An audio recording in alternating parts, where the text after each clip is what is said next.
Petugas Satpol PP Manado, Sulawesi Utara menertibkan pedagang yang melanggar aturan. Mereka berjualan di bahu badan jalan dan juga trotoar.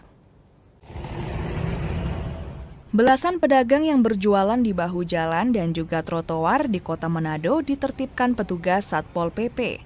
Mereka yang ditertibkan berjualan di sepanjang jalur Karombasan, Sario, Malalayang, hingga Wenang. Para pedagang ini ditertibkan lantaran melanggar peraturan daerah nomor 2 tahun 2009 tentang ketentraman dan ketertiban umum.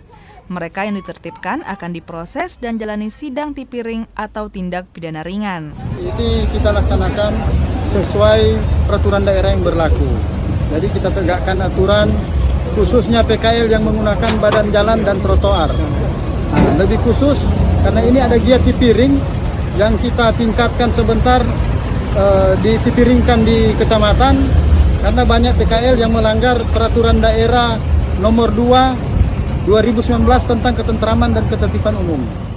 Langkah penertiban ini dilakukan untuk membangun kesadaran terutama bagi pedagang agar tidak sembarangan berjualan. Kompas TV, Manado, Sulawesi Utara.